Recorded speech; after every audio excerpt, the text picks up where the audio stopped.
Bonjour à toutes et à tous, je suis Cédric Canal et je suis heureux de vous retrouver en ce début d'année 2022. J'en profite d'ailleurs pour adresser mes meilleurs vœux à vous tous. Je suis donc très heureux de vous retrouver et surtout de retrouver Valentina Clemente, ma fidèle acolyte de Calcio Espresso pour ce nouveau rendez-vous. Bonjour Valentina. Bonjour Cédric et bonjour à toutes et à tous. Je suis ravie aussi de me retrouver ici dans cette nouvelle année avec un nouveau projet, on peut dire, qui ne va pas prendre la place de Calcio Espresso, mais simplement s'ajouter à notre podcast qui est devenu mensuel. Là, on s'est un peu perdu, il faut le dire, mais on va reprendre avec la nouvelle année. Il y a pas mal de choses qui se sont passées. Donc là, on retourne à la change et on fait un double espresso, on peut dire, Cédric. Exactement, un Serie A Espresso, un nouveau rendez-vous. Et pour cela, on garde notre philosophie de décrypter le football depuis l'Italie. Mais cette fois-ci, on va s'intéresser plus au rectangle vert, aux résultats. Et pour cela, on accueille un nouvel acolyte qui nous rejoint, lui, depuis Rome. C'est Stéphane Audi du site amoroma.fr. Salut Stéphane. Salut Cédric, salut Valentina, bonjour à tous.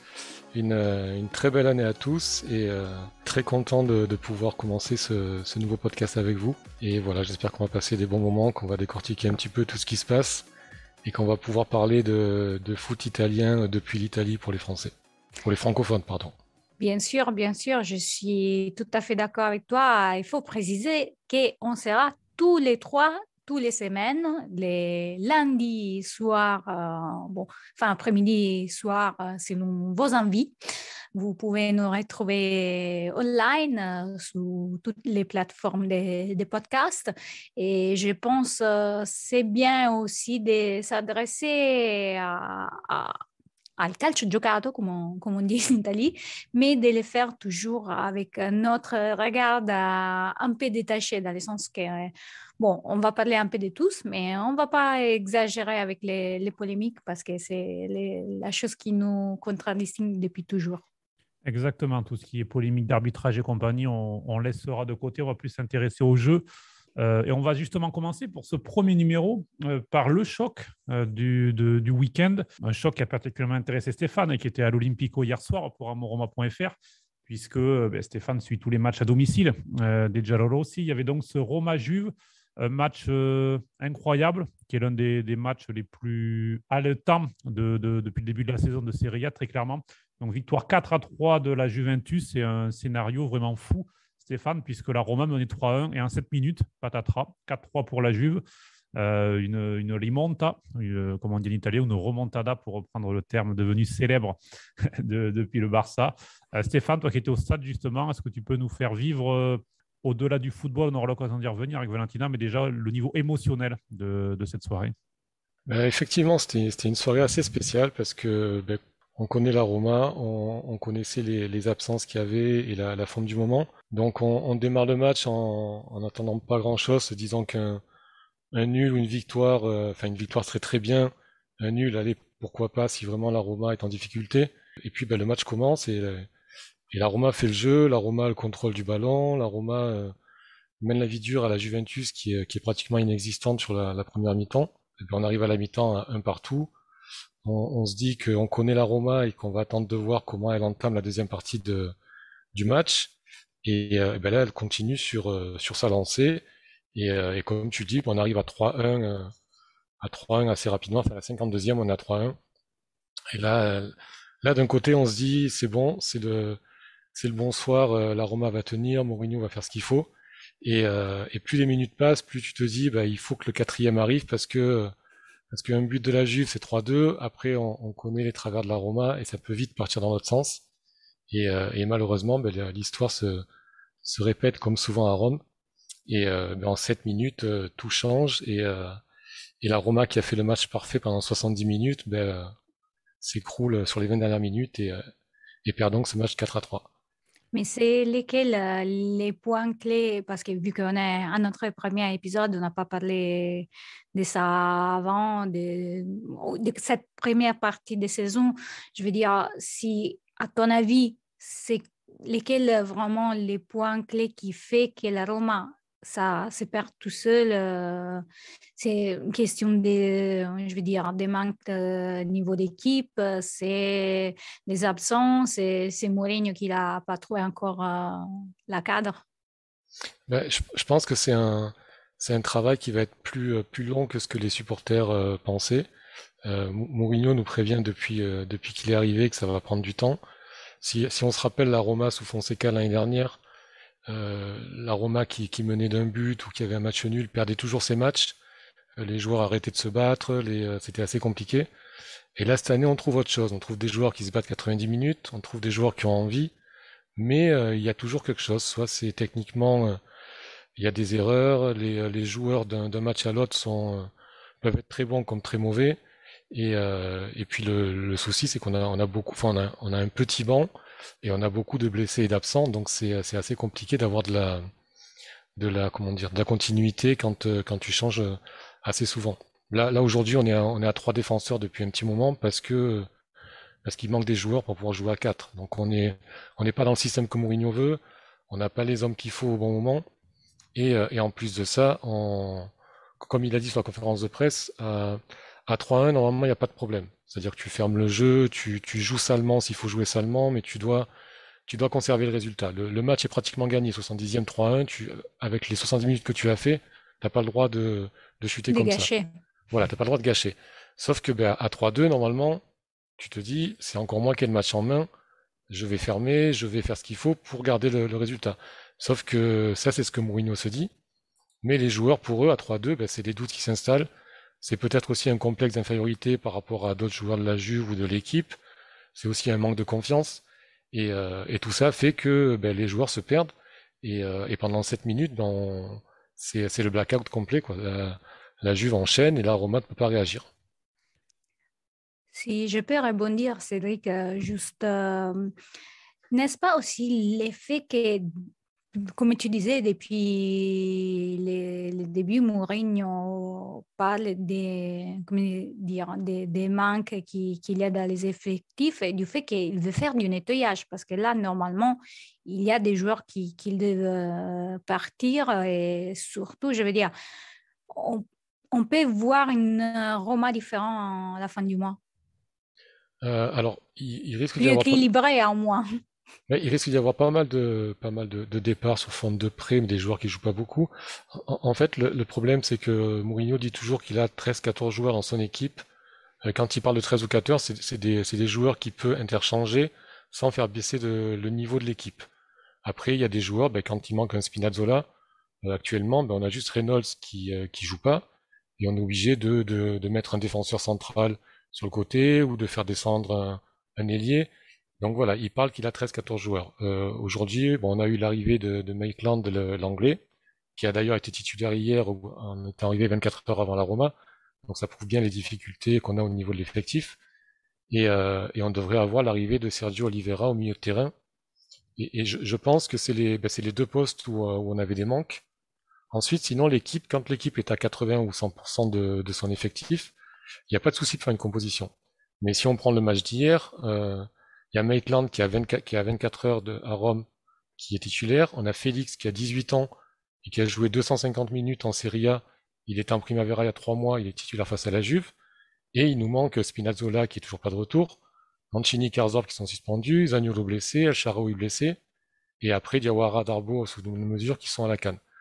Donc c'est compliqué. C'est compliqué, donc c'est pour ça qu'hier, je disais tout à l'heure, quand le match commence, tu sais tout ça. Tu sais qui manque, tu vois la composition d'équipe, tu vois le banc, tu sais que c'est compliqué s'il y a une blessure ou autre chose. Donc tu dis ça va être très compliqué. Mais quand tu arrives à 3-1 à 70e, le troisième but, c'est le coup franc de Pellegrini en pleine lucarne. Le stade explose. Tous les journalistes ont explosé de joie. C'était la folie dans le stade. Et ça dure 15 minutes, quoi. Et après, 15 minutes après, c'est sentiment inverse. Et là, tu prends le deuxième but de la Juventus et tu sais au fond de toi que ça risque de tourner et tu risques de perdre le match. Surtout que c'était une petite Juve, il faut quand même le rappeler. Petite prestation des hommes d'Allegri, 5 tirs cadrés, 4 buts. Et on en parlait d'ailleurs en préparant ce numéro, Stéphane, avec De Chilio qui marque donc le but décisif, qui avait déjà été en lumière lors du match aller. Donc voilà, c'est un joueur qu'on oublie parfois, mais qui fait mal au moins à la Roma. Ben, c'est ça, et puis il faut pas oublier non plus qu'on a un penalty à la 81e sur la main de Ligt qui prend un deuxième jaune, donc carton rouge. Donc la Juve se retrouve à 10 contre 11 à la 81e. Dybala sort, il fait rentrer Chiellini pour sa défense. Et Pellegrini rate le penalty d'égalisation. Et si on se rappelle le match aller, la Roma est menée 1-0, il y a un penalty pour la Roma à la 44e, et Verretou rate le penalty aussi. Donc tu vois, c'est plein de choses qui font que la Roma, au moment où elle doit accélérer, où elle doit mettre le but en plus, ou quand elle doit fermer, elle n'y arrive pas. Elle est toujours, je pense, je sais pas si c'est émotionnel, si c'est psychologique, mais il y a toujours un doute, une peur, et on rate un penalty, on va faire la faute qu'on n'aurait pas dû faire alors que c'était pas dangereux, on va se tromper techniquement, et c'est compliqué. Et pour terminer, si on regarde les buts d'hier, le but de Dybala est au 20-25 mètres, il est absolument tout seul, il y a personne, 5 mètres autour de lui, il y a personne. Sur le côté gauche, il y a 2 joueurs de la Juve, et on a 4 joueurs de la Roma qui sont aspirés sur le côté gauche, dont Cristante et Verretou qui sont plus au milieu. Et du coup, Dybala est tout seul. Enfin, pour moi, c'est une erreur de la Roma de le laisser à 20 mètres tout seul. Sur le 3-2, la tête de Locatelli, il est absolument seul dans la surface de réparation. Il a Cristante devant lui et Maitland derrière, mais il est pris par aucun joueur. Le but de Kulusevski, on a 7 joueurs de la Roma dans la surface et ils sont 4 de la Juve, mais Kulusevski est au point de pénalty tout seul.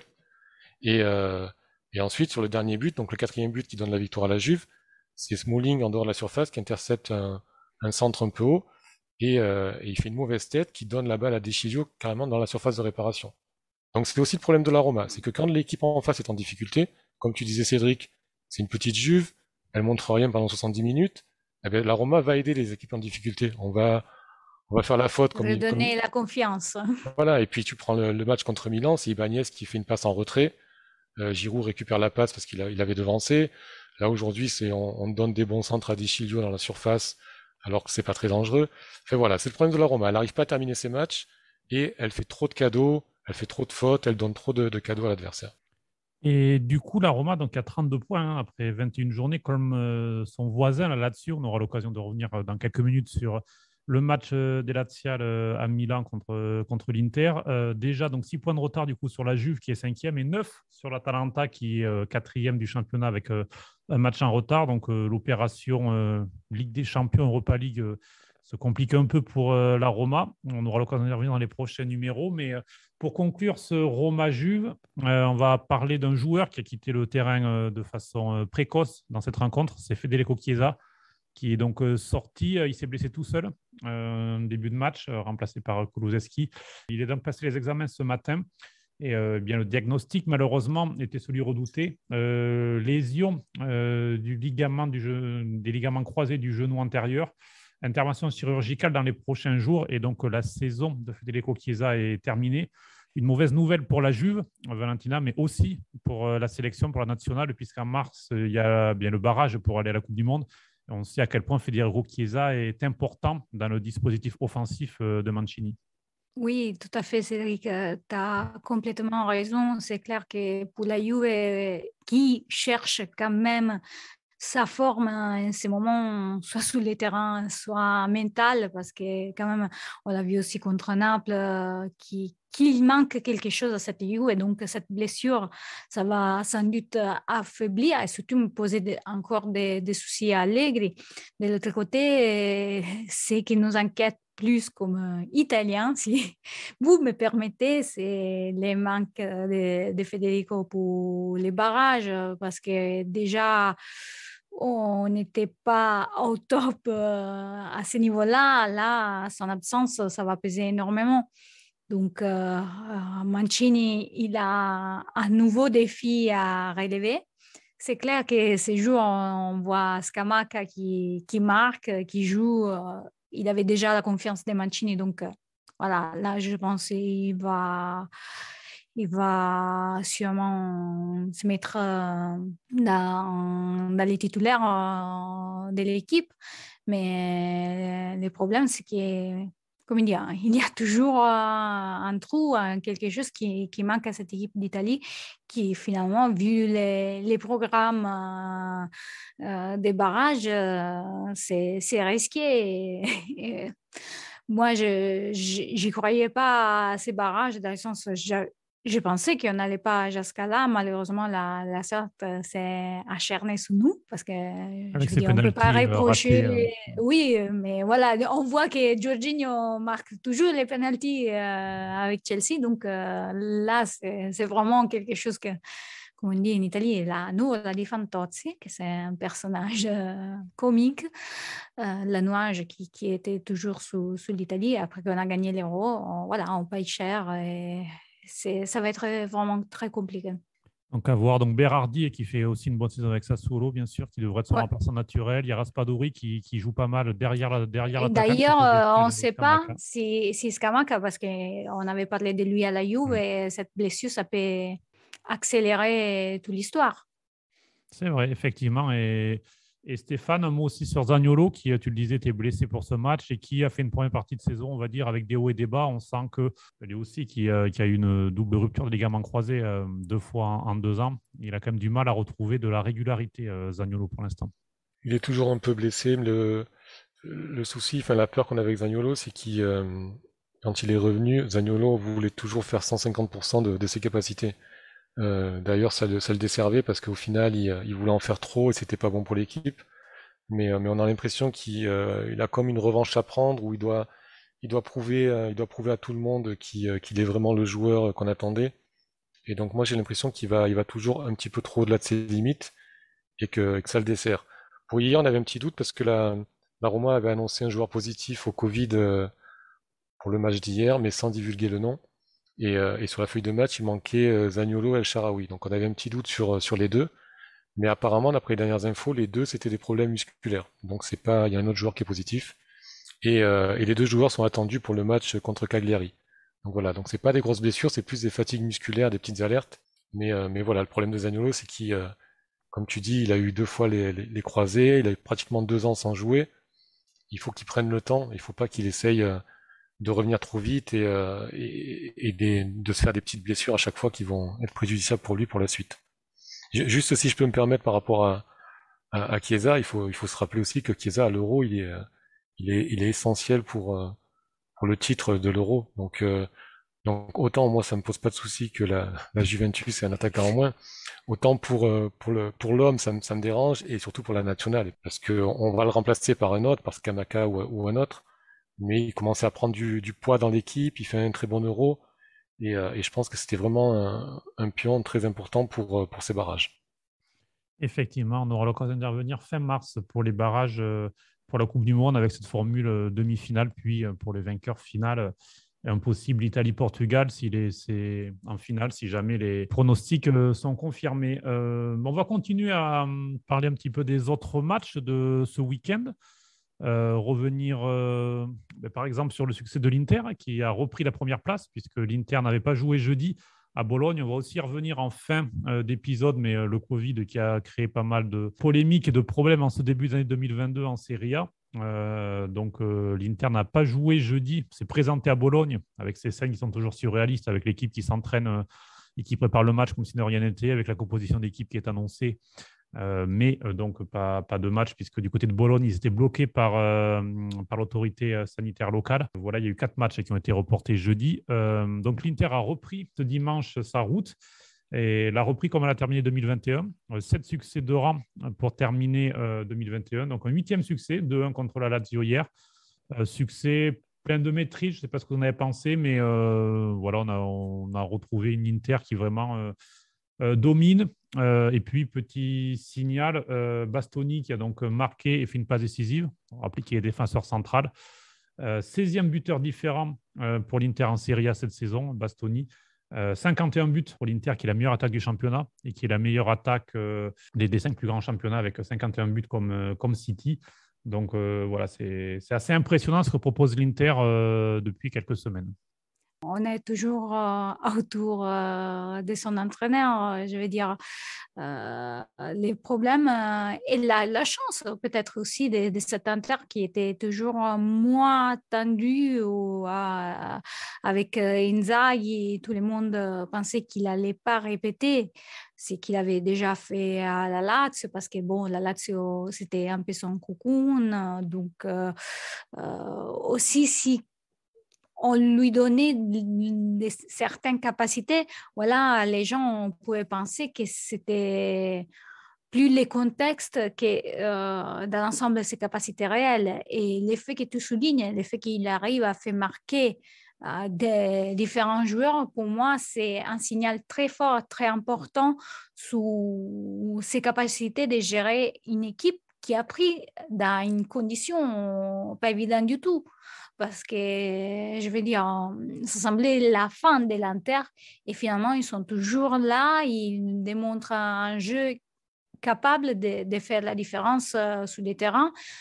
C'est vrai que comme il y a les équipes qu'ils ont en face cette année, je veux dire, c'est difficile d'avoir une continuité. Donc, les grosses équipes, on voit les difficultés de la Juve, de la Roma, de la Lazio même, la Fiorentina qui revient, mais encore il y a une marge, l'Atalanta, qui après on va en parler.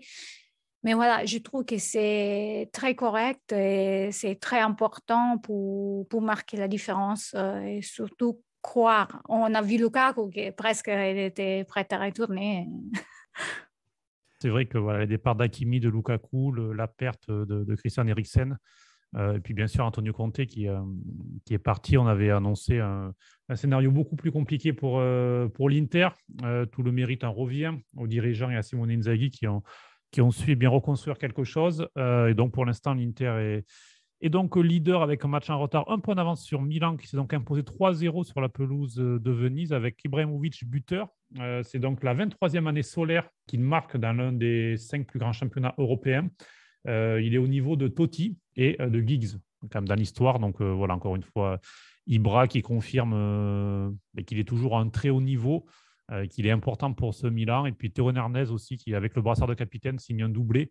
On parle aussi de prolongation pour le Français, de contrat avec un salaire qui pourrait monter à 4,5 millions par an. Donc voilà, il pourrait s'inscrire dans la durée à Milan, ce qui est une bonne nouvelle de voir l'international français comme ça à ce niveau-là et s'inscrire dans la durée en Italie et à l'AC Milan. Moi, j'ai bien aimé le Milan. Bon, je les ai moins aimés la semaine dernière quand ils battent la Roma, mais non, pour revenir sur Ibrahimovic, c'est impressionnant, quoi. Et hier, il met le but, il fait la passe clé sur le but de Hernandez, et ensuite c'est lui qui fait la passe à Hernandez quand il obtient le penalty.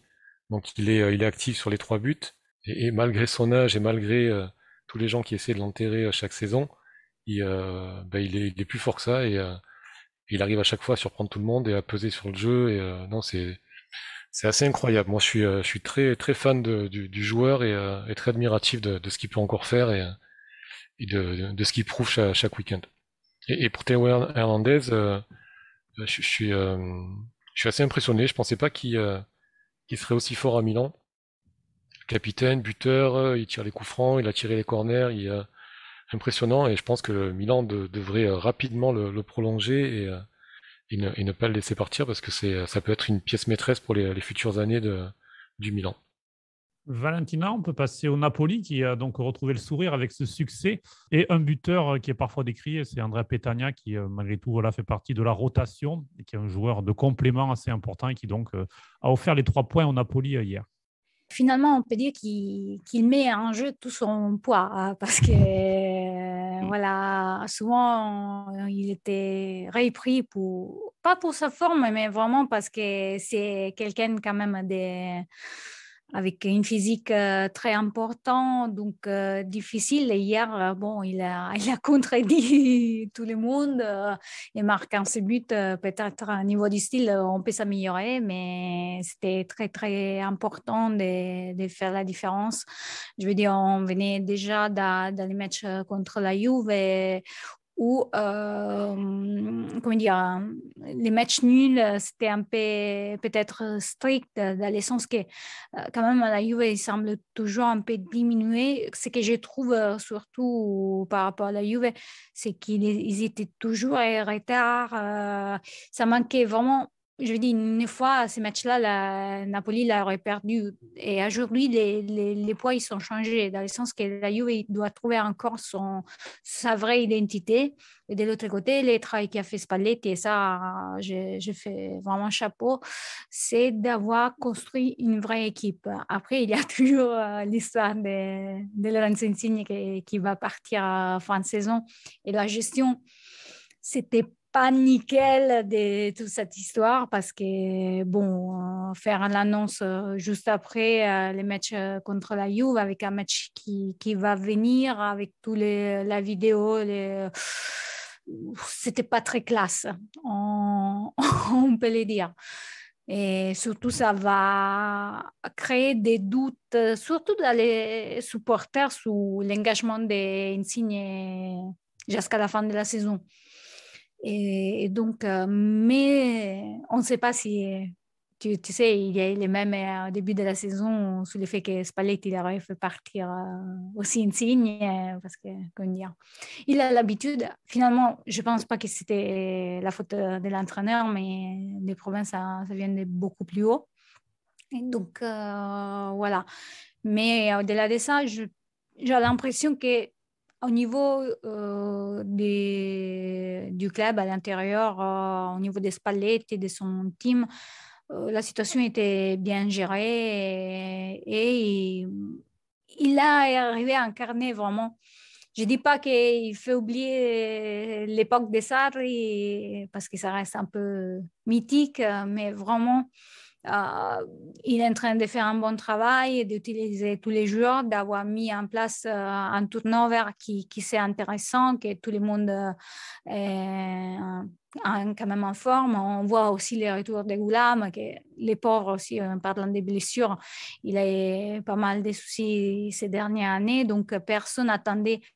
Je veux dire, quand ils ont vu Goulam sur la feuille de match, quand même les supporters, ils avaient peur, mais pas parce qu'on ne connaît pas la qualité de Goulam, c'est simplement pour le fait que 100 minutes dans les jambes, un match contre la Juventus, ça pouvait être dangereux et finalement, il était très bien pour son état de forme. Donc, voilà, c'est très intéressant et surtout, ce que je vais souligner est la continuité. On a pas énormément de trous, chose qu'on avait en commun avec la Rome jusqu'à l'année dernière. Cette saison, on croise les doigts, ça marche pas très mal. Et si on passe un petit peu au bas du classement, parce que vous en pensez, notamment la Salernitana qui s'est imposée 2-1 sur la pelouse de Vérone, c'est la vraie surprise de ce week-end. Alors bon, pour ceux qui ont vu le match, c'était grosse domination de l'Hellas Vérone, 24 tirs, 17 corners, enfin, ils ont battu leur record dans ces chiffres-là, l'Hellas Vérone. Mais donc la Salernitana s'est imposée de buts à 1. Succès qui les laisse en vie, puisque sur le terrain, déjà, la première partie de saison était compliquée. Puis en dehors aussi, puisque le club devait être vendu avant le 31 décembre, puisque le club appartenait à Lotito, qui est aussi propriétaire de la Lazio. Or, dans le règlement de la Serie A, il est interdit d'avoir deux clubs avec la même propriété. Finalement, le 31 décembre, un accord a été trouvé pour que le club passe dans les mains de Danilo Iervolino. Les documents sont en train d'être, on va dire, de passer dans les différents niveaux. Mais bon, dans les faits, il devrait reprendre le club même avant le 14 février, qui est la date limite de l'antitrust. Ça devrait aller encore avant. Et d'ailleurs, Iervolino est déjà aux commandes, on va dire, aussi de façon publique. Voilà, donc succès de la Salernitana. Stéphane, Valentina, qu'est-ce que vous en pensez? Et peut-être toi, Valentina, pour prolonger, puisque c'est les voisins du Napoli à la Salernitana. Oui, on peut dire qu'il n'y a pas un bon sang entre de tifosi. C'est dire peu, ça, dans le sens vraiment, il y a une contre-position. Ce n'est pas non plus un derby, parce que, comment dire, à Naples, il n'y a pas de derby. Donc, on ne voit pas la Salernitana comme un derby. Mais c'est vraiment une vraie opposition. Donc, presque les Napolitains, ils pouvaient être contents de la disparition de la Salernitana. Dit ça, on rigole, mais voilà, c'est très important vu les investissements qu'ils ont fait aussi avec l'arrivée de Ribéry, l'importance de ne pas tout gâcher comme ça. C'était pas évident. Maintenant, la personne qui a repris le club, Iervolino, c'est un ancien, je pense qu'il est plus propriétaire d'une université c'est dit télématique en français, je ne sais pas si c'est ça bien le terme. Et donc, voilà, c'est quelqu'un quand même qui est reconnu, qui a une stabilité, qui peut faire la différence. Parce que sinon, si les projets de retour, ça risquait de tomber à l'eau, ça a été vraiment dommage parce que quand même, la Salernitana, il a son histoire et c'était très intéressant de voir quand même une autre équipe du Sud parce qu'on manque des équipes du Sud dans la Serie A tomber comme ça. Donc, je pense que c'est bien. Après, il faut pas. C'est toujours un peu risqué de dire trop des choses sur ce genre des changements. Il faut attendre, mais a priori, ça pourrait bien entamer cette 2022. C'est la belle opération du week-end, là. Ils sont toujours derniers, 20e au classement, mais ils ont 2 matchs en retard. Ils battent l'Hellas. L'Hellas qui avait très bien démarré le début de championnat. Là, ils sont dans un moment un peu plus dur parce qu'ils ont marqué 4 points sur les 5 derniers matchs. Donc c'était assez équilibré quand tu regardes les dernières enfin les derniers matchs de tout le monde.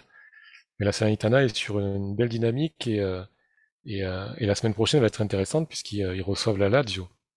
Donc on va voir s'ils arrivent à confirmer et on va voir si les doutes du premier match où je crois que la Lazio gagne 3-0 et que les deux clubs appartenaient à Lotito, il y a eu pas mal de gens qui parlaient là-dessus. Donc là, c'est 2 clubs de présidents différents, donc ça va être intéressant à voir. Alors bon, il y a eu 2 cartons ce week-end à l'extérieur. L'Atalanta qui a battu l'Udinese 6-2 avec Pasalic, Muriel, Malinowski, Pessina qui ont marqué. On connaît, ou encore Maleux, on connaît le potentiel offensif de l'Atalanta qui repart bien et qui, à ne pas oublier dans la lutte pour le Scudetto, s'ils sont un petit peu en retrait par rapport à l'Inter, au Milan ou au Napoli, ils sont toujours présents. Et puis il y a eu le succès également 5-1 de Sassuolo contre Empoli. Et puis on en parlait tout à l'heure pour la sélection. Berardi a marqué, Raspadori un doublé et Scamacca un doublé en rentrant en jeu. Donc voilà la fibre italienne de Sassuolo qui marche bien. Il y a aussi Fratesi au milieu de terrain qui fait de belles prestations cette saison. Mais moi, je voulais voir avec vous peut-être notre match qui est important dans la lutte pour le maintien, c'est le Genoa Spezia. Et ce succès 1-0 de Thiago Motta face à Shevchenko, de 2 jeunes entraîneurs, avec un but de Bastoni, Simone Bastoni. Alors, pas de lien avec Alessandro, l'interiste, qui a été l'homme du match à San Siro hier soir. Mais voilà, succès important pour la Spezia, qui s'éloigne un petit peu de la zone des relégables, au contraire du Genoa, qui n'a pris que 3 points lors des 9 matchs depuis l'arrivée de Shevchenko. Et on parle déjà peut-être d'un retour de Ballardini au Genoa. On le sait, quand il y a un problème au Genoa, c'est Ballardini qui arrive. Donc voilà, ça pourrait être encore lui pour un 5e passage, je crois. Qu'est-ce que vous avez pensé de ce match et peut-être de la situation de Shevchenko qui, malheureusement, depuis son arrivée, a eu du mal. Il a eu peu de temps, il a eu un calendrier difficile et un petit peu du mal. C'est dommage pour Shevchenko, c'est quelqu'un que j'aime beaucoup. Et oui, on voit que il a du mal à trouver les solutions. Ils ont affronté la Roma il y a pas très longtemps. Non, il y a pas beaucoup de solutions. Ils sont 19e, c'est les seuls à avoir joué tous leurs matchs. Derrière, la Salernitana a 2 matchs en retard et juste devant eux, Cagliari et Venezia ont un match en retard. Donc ils pourraient être lanterne rouge avec déjà une situation très compliquée. C'est compliqué. Une seule victoire cette saison. Je sais pas si Shevchenko va trouver des solutions, mais il va falloir qu'il les trouve très rapidement, sous peine de finir son aventure à Gênes assez rapidement, je pense. Et la Spezia Thiago Motta, c'est intéressant. Je pense que l'équipe se sauvera.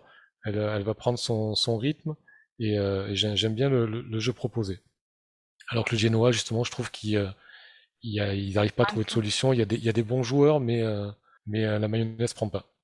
peut-être c'était pas les meilleurs choix. C'est pas contre Shevchenko comment dire, on doit pas nous dire nous qui sait, mais simplement l'arrivée dans une situation déjà en détresse, se mettre dans un nouveau championnat qu'il connaît, mais quand tu es assis sous les bancs, ça prend du temps. Donc, c'était pas les meilleurs choix possibles. L'effet du retour de Ballardini, ça l'a dit longue sous la mentalité aussi du fait que peut-être ils n'ont pas cru non plus eux autant en Shevchenko, parce que quand même, on a l'impression que dans ce genre de situation, tu as toujours les plans B déjà prêts pour, pour remettre les choses en place à la vieille manière. Il y a quelque chose qu'il faut changer au fond de cette façon de marcher des clubs, pas que les Génois, parce que je veux dire, on connaît plusieurs clubs qui font la même chose en Italie. Donc, voilà, c'est un peu des doutes. Et par contre, sous Thiago Motta, je pense simplement que bon, les capacités, il a. Lui aussi, il a besoin de temps parce qu'il est en train de faire ses preuves. Donc, petit à petit, la situation va s'améliorer. Thiago Motta, qui avait d'ailleurs fait un passage de 2 mois au Genoa en 2019, lui aussi qui est arrivé en cours de saison et qui avait été écarté rapidement. Donc, on sait que le Genoa c'est pas nouveau, consomme énormément d'entraîneurs, de jeunes entraîneurs avant de faire appel à des anciens de la maison pour se sauver. Mais voilà, Thiago Motta, qui lui aussi, d'ailleurs, on a annoncé un possible licenciement il y a quelques semaines encore, mais voilà, qui enchaîne plutôt des bons résultats et on espère voir l'ancien en milieu de l'Inter ou du PSG poursuivre eh bien son chemin sur le banc de Lo Spezia. Je pense qu'on peut passer au dernier thème parce que ça va prendre un petit peu de temps quand même. Okay. Peut-être c'est l'unique polémique, mais ce n'est pas du foot, donc voilà, il faut y aller. Eh bien, allons-y, on va parler de capacité dans les stades, puisque la Serie A était passée progressivement de 50 à 75% de capacité dans les stades cette saison. Et puis, changement de programme, le Covid, comme partout en Europe, en Italie, était en accélération avec la variante Omicron. On a dépassé les 200 000 cas par jour. Donc, voilà, forcément, c'est un petit peu l'alarme en Italie comme ailleurs. Les restrictions sont de nouveau bien présentes. Par exemple, si vous venez en Italie, depuis l'étranger, vous devez arriver avec un test négatif, même si vous avez un cycle vaccinal complet. Petite parenthèse, mais donc, à nouveau, on était passé à 50% pour ce début d'année. Et puis, l'Assemblée de la Serie A a décidé pour les journées 22 et 23, c'est-à-dire du 15 au 23 janvier, de passer carrément à une jauge à 5000, c'est-à-dire la jauge que l'on connaît en France également là, depuis quelques jours. Alors, est-ce que vous comprenez cette mesure-là, sachant que la jauge à 5000, on en parlait en préparant l'émission, mais pour Venise, en gros, ça ne change rien. Par contre, pour des stades comme l'Olimpico ou San Siro, on se retrouve à moins de 10% de remplissage. Donc, c'est quand même très, très peu pour des stades aussi grands. Donc, voilà. Qu'est-ce que vous en pensez, Stéphane, toi qui étais à l'Olimpico hier soir et qui connais bien justement le stade romain? Je suis assez partagé sur la question, parce que effectivement, si on parle de la sécurité des personnes dans le stade, c'est incompréhensible d'avoir que 5000 personnes dans un stade de 60 000 places, parce qu'il y a enfin, tout est fait pour que les gens soient séparés et qu'il n'y ait pas de soucis. Par contre, après, là où je le comprends, et surtout à Rome, c'est tout ce qui se passe avant et après les matchs. Parce que à Rome, c'est assez compliqué. Les bus sont hyper blindés à la fin des matchs. Il n'y a qu'une ligne de tram. Et donc, effectivement, c'est compliqué que les gens gardent des distances de sécurité ou ne restent pas attroupés. Même en ce moment, enfin, hier soir, quand on est sorti, la sécurité fait en sorte que vous restiez pas aux abords du stade pour discuter, pour refaire le match. Il faut rentrer de suite. Donc là, je le comprends et là où je le comprends aussi, c'est qu'on nous demande de faire beaucoup d'efforts dans la vie de tous les jours, dans les transports en commun, les enfants à l'école, etc. Et pour moi, ça serait dommage d'accélérer encore plus la contamination pour aller voir un match de foot où les gens vont se retrouver pendant 1 heure ou 2 après le match à être serrés dans les transports en commun, dans les rues. Donc, je suis assez partagé. Voilà, je trouve que c'est dommage. Après, je me dis, est-ce que c'est pas mieux de le faire maintenant pour que le mois de janvier se termine et qu'on voit l'évolution de la contamination, plutôt que de laisser à 50% pendant le mois de janvier et de se retrouver à devoir fermer en février ou mars parce que c'est devenu ingérable. Donc je suis assez partagé.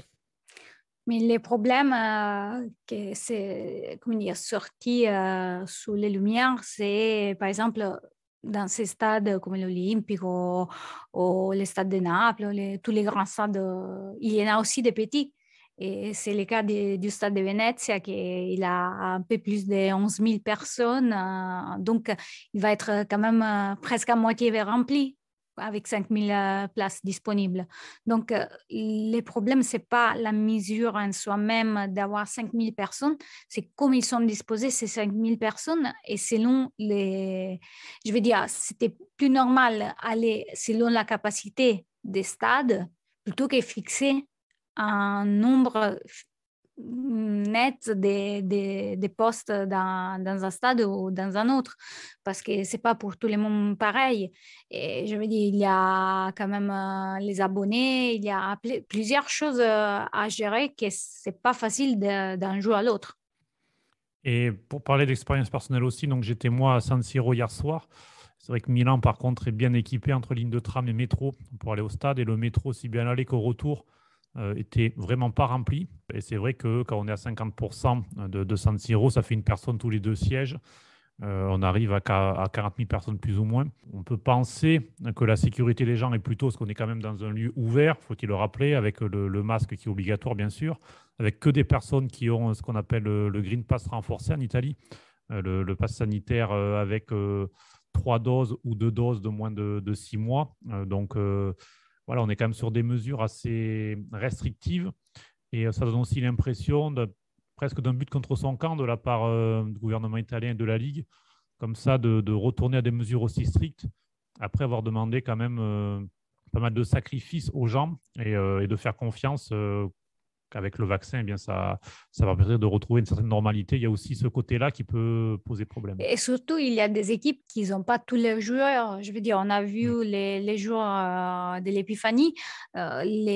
C'était catastrophique. C'est ça la chose qui touche plus, si on veut. Le fait que les matchs ne sont pas équilibrés comme ils devaient être, parce qu'il n'y a pas que la situation sanitaire à l'extérieur du stade, mais aussi à l'intérieur des clubs. Donc, poser peut-être 2 journées d'arrêt et répartir pour attendre comme au moins c'était pour tout le monde pareil. Le problème c'est toujours les calendriers, mais peut-être c'est aussi les droits télé qui ont un poids excessif dans toute cette histoire et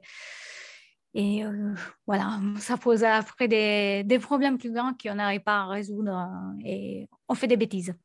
Mais effectivement, si je sors un peu du cadre stade, c'est aussi, comme m'a dit Cédric, c'est aussi l'impression que j'ai, c'est que attention à pas se tirer une balle dans le pied, parce qu'on a demandé beaucoup enfin, de mon point de vue, les Italiens font beaucoup de sacrifices et ont été ont assez bien pris les sacrifices à faire, se sont vaccinés, ont arrêté de sortir sans trop râler. Attention à pas dépasser non plus la ligne où on va à un moment donné se dire, ben, ça sert à quoi que je continue à faire autant de sacrifices si de toute façon on me prive du peu de choses qu'on nous avait redonné.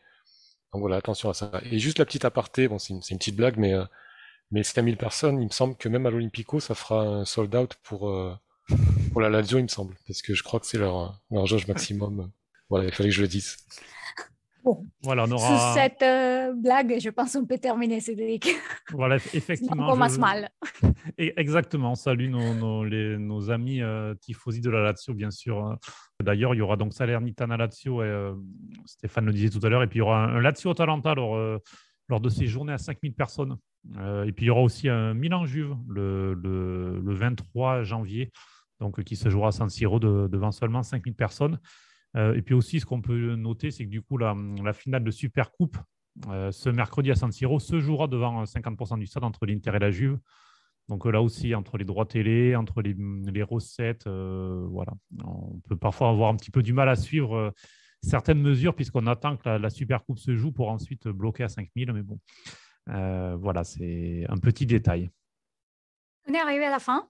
de ce premier épisode. Je vous remercie, Stéphane et Cédric, pour avoir partagé avec moi et avec tous les gens qui nous écoutent vos pensées sur cette, on peut dire presque double journée des championnats entre les 6 et les 9.